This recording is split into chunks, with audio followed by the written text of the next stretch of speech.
in a house where people noticed pearls more than people. I hadn't stepped inside the Whitmore estate for 8 years since the Christmas Eve I sat beside an untouched slice of cake while my brother's startup pitch got its third toast. No one noticed when I slipped out before dessert. But this year I came back. Not for closure, not even for answers. I came because silence had been mistaken for consent, and I wanted to correct that just once. Snow had started falling before I left the station. By the time I reached the top of Whitmore Hill, the street lamps were haloed with frost. The mansion loomed the same wreaths on every arched window, golden light pouring out like a promise it never kept. Inside, everything was curated. The hallway smelled faintly of eucalyptus and money. The music was soft piano, probably a live playlist labeled something like Modern Heritage. In the front parlor stood Evelyn Whitmore, my mother wrapped in silk, and hosting like royalty. She didn't hug me. "You made it," she said as if I were early to a meeting. Behind her was Richard, my father, a man who checked stocks between sips of bourbon and only looked up when the Dow dropped. He gave a small nod. Polite, disconnected. My sister Kathy drifted in from the dining room in a crimson dress and stilettos that clicked like punctuation. "Well," she said, eyeing my coat, "you're brave for traveling in this weather." And Brian, my older brother, the golden one, stood near the fireplace with a glass of scotch and the ease of someone who never had to ask twice for anything. No one asked why I came. No one offered to take my coat. Then I felt a tug at my sleeve. "Are you really Aunt Martha?" a girl's voice asked. She couldn't have been more than 8 with one loose braid and cautious eyes. "Yes," I said, kneeling down. "And you must be Lily." She nodded. "Mom says you work with computers." Something like that. She leaned in closer. "Do you build things?" I paused. "All the time." She smiled, then slipped away before anyone could notice she'd been talking to me at all. I followed the scent of roast duck and rosemary to the dining room. The table was cathedral long, draped in white linen place cards written in perfect cursive. I scanned them until I saw mine tucked not at the table but at the corner children's bench between 2 booster seats. I held the card a moment longer than I meant to. "Must have been a mix-up," I said aloud. "No mix-up," Evelyn said behind me, lifting a glass. "The main table's full." I counted 2 empty seats. "You've been gone a long time," Kathy added, brushing her napkin. "It's hard to keep track of preferences." I said nothing, just walked to one of the empty chairs and sat down. Let the music keep playing. Let them all keep pretending. But the terms were different now. I arrived late on purpose. Not out of spite, just enough delay to ensure I wouldn't be early, wouldn't catch them still in their hushed, "Is she really coming?" huddles. The Whitmore house stood exactly as it had 5 winters ago. Not a wreath out of place. The porch light still flickered faintly in the snow-heavy air like it hadn't quite decided if it wanted to welcome or warn. No one came to the door. It wasn't locked, but I didn't expect it to be. This wasn't that kind of family. The kind that waits by windows or wraps you in blankets. A housekeeper I didn't recognize opened it and nodded silently, stepping aside like she'd been told to expect a delivery, not a daughter. Inside, the warmth struck me. Not soft warmth, not comfort, but heat set to impress. That kind of silent message whispered through expensive vents. "We are successful, we are whole, we are fine." Voices drifted from the formal living room. Laughter too polished to be spontaneous. The sound of glasses clinking like wind chimes arranged in key. I stepped into the doorway and paused. The room had barely changed. A 12-foot tree in the corner blinked like it was auditioning for a magazine spread. Garlands wound around banisters like silk snakes. The fireplace roared, and there, arranged like an old photograph, my family. Kathy was mid-story, one heel hooked over the rung of her chair, manicured hand waving. Evelyn poured something pale into crystal. Richard nodded in his leather seat like a man conducting a board meeting. Brian was slouched near the fire, scrolling with the same thumb he used to sign debt he couldn't cover. No one noticed me for a moment. I didn't mind. Evelyn turned first. "Oh," she said, "you're here." No hug, no real smile.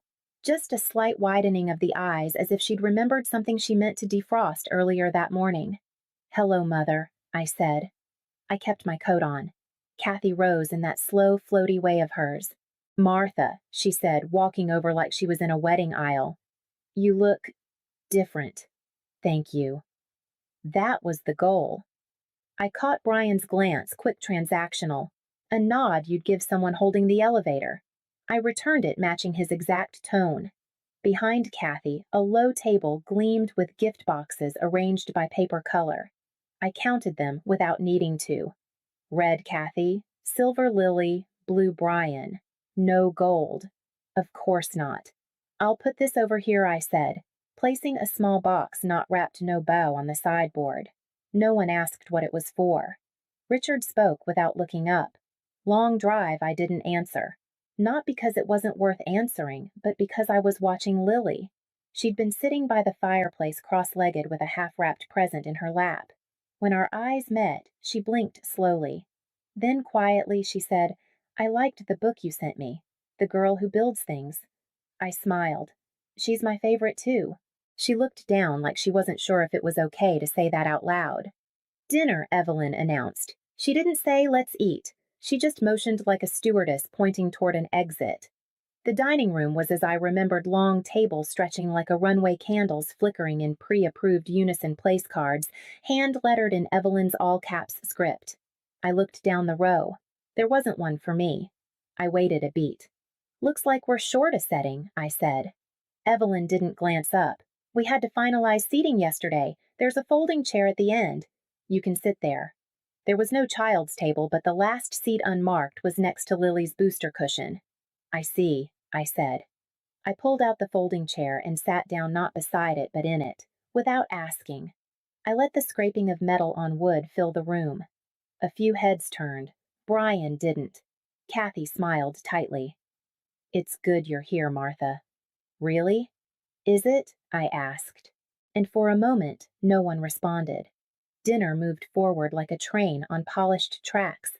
Elegant, predetermined humming, just loud enough to drown out anything real. Brian raised a glass halfway through the main course. "I just want to say thank you," he began, voice thick with practiced humility. "This year's been rough, but having family behind me, well, it's meant more than you know." A few claps, a few nods. Evelyn dabbed the corner of her mouth like she'd been moved to the edge of tears. Richard lifted his wine glass without a word. Kathy beamed like a co-founder. "He's always had vision," Evelyn added softly, resting a hand on Brian's sleeve. "From the time he rewired that remote control car." I didn't say anything. The roast was dry. Kathy leaned toward me, lowering her voice just enough to sound exclusive. "It's really nice you're finally in a place where you can join us again. I know success hasn't always come easy." I met her eyes. "Did you want to rephrase that?" She blinked once. I meant it as a compliment. "I know." Her smile faltered. Across the table, Lily was quietly picking at her mashed potatoes, clearly more interested in the candied pecans tucked into her napkin. When she caught me looking, she mouthed the word boring and rolled her eyes. I nearly laughed. Dessert came out with Evelyn's usual fanfare pecan tart, perfectly cut like it had been pre-measured for a magazine spread. Whipped cream balanced like sculpture. Place cards had been gathered by then. I noticed mine wasn't among them. "Oh," Evelyn said when I asked. "I wasn't sure if you'd come. I didn't want to assume." "No harm done," I replied. "But I'm here now." Her smile thinned. "Yes. And we're glad."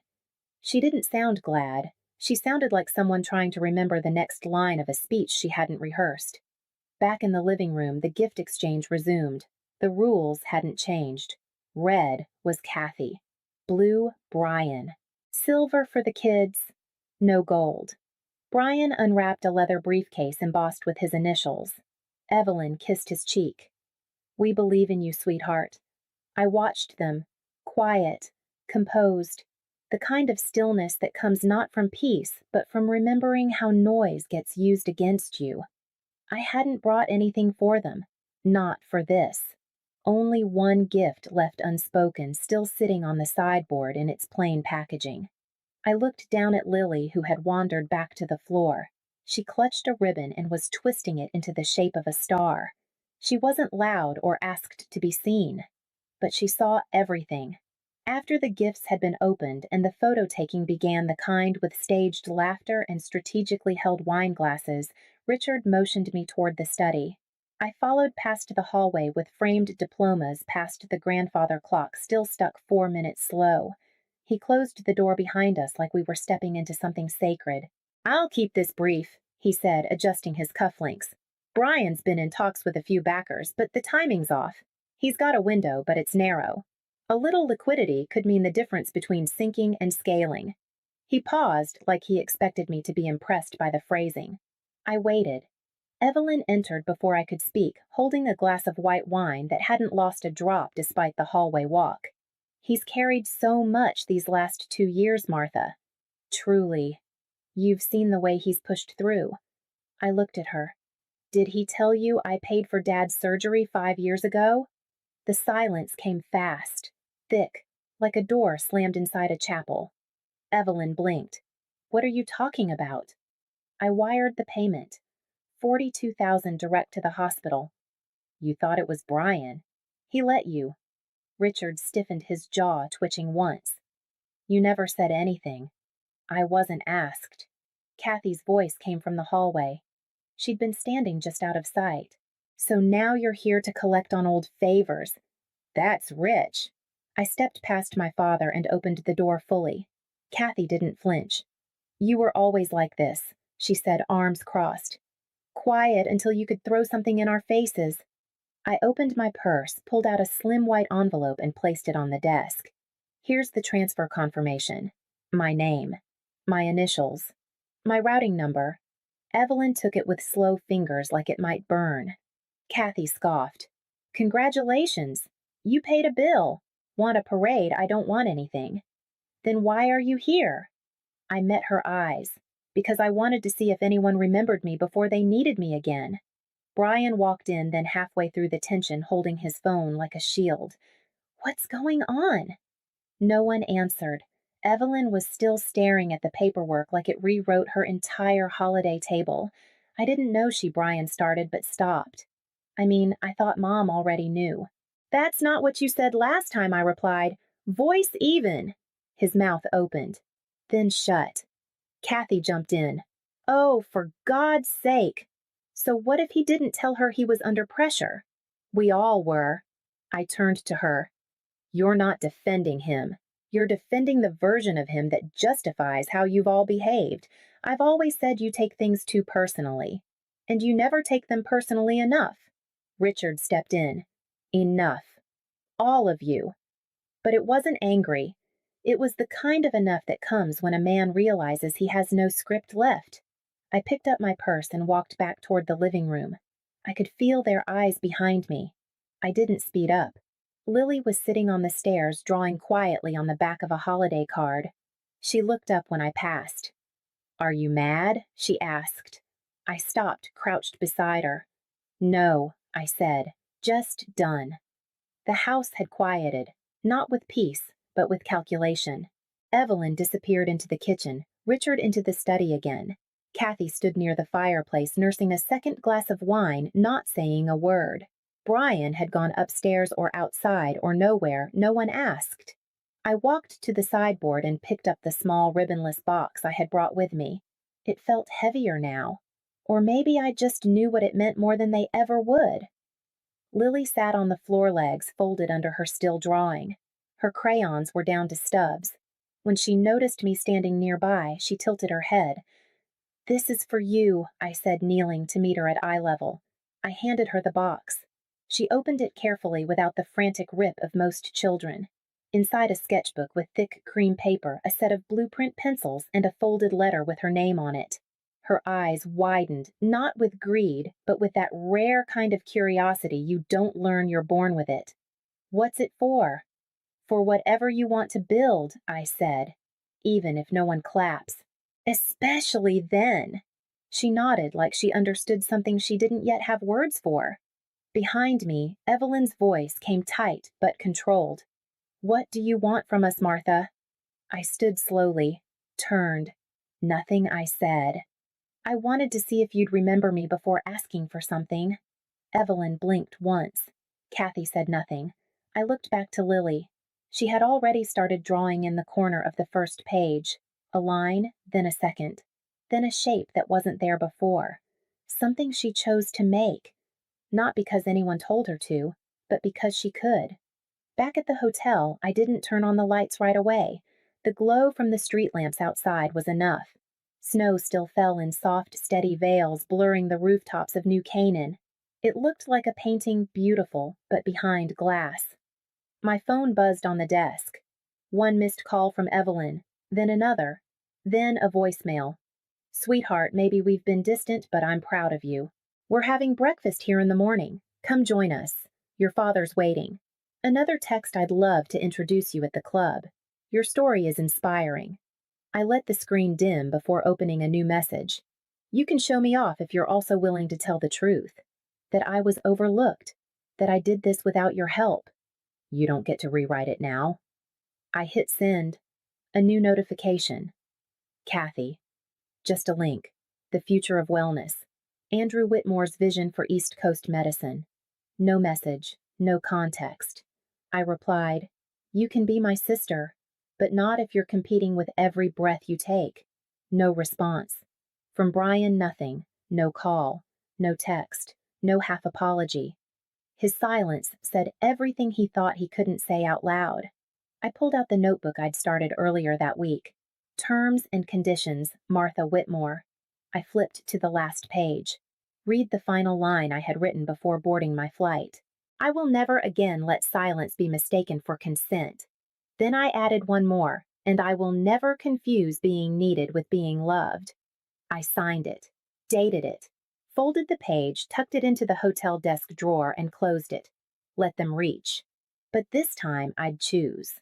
1 month later, I hosted dinner in a quiet room above a small gallery downtown. No chandeliers, no crystal. Just soft candlelight on ivory linen chairs that didn't match but were chosen with care, and windows that overlooked the city without needing to impress it. Elaine arrived first, carrying a bottle of red, and the same smile she wore the day we both got rejected from Yale, and laughed anyway. She didn't ask questions. She never had to. Lily came next, holding a manila envelope under one arm and wearing two mismatched barrettes in her hair. She handed me the envelope before sitting down. Inside was a drawing, her first attempt at a bridge. One side labeled me, the other Aunt Martha. "I didn't know how to draw the middle part yet," she said. "That's okay," I told her. "Bridges take time. And two sides." The girls from the STEM program arrived in pairs. They spoke in bursts about code, about cardboard prototypes, about nothing that needed translating. They took their seats around the table as if they'd always belonged. No one asked who funded it. No one needed to. At the end of the evening, I wrote one last line in my notebook. They once asked me for help without asking who I was. Now I help those who see me fully. Then I poured 2 glasses of wine, handed one to Elaine, and raised mine, not for a toast, but just enough to catch the light. No applause, no script, just room to be. Sometimes silence is louder than any wound. It doesn't scream. It doesn't bruise. It just leaves you off the list. Leaves your name out of the photo. Leaves a chair unmarked. Martha didn't come back to be clapped for. She didn't raise her voice demand to be seen or take revenge. She built, she endured, and when the moment came, she simply stood in the light of her own making. Not everyone gets an apology, but some of us still choose not to vanish. If you've ever had to pour your strength quietly into the cracks others left behind, if you've ever walked away, not because you were weak, but because no one offered a place to stay, then maybe you don't need to explain why this story feels like your story. You don't need to tell it all. Maybe just one moment you remember. Maybe just a word you wish they'd said. Leave it here, so someone else knows they weren't the only one left out, because we don't speak for attention.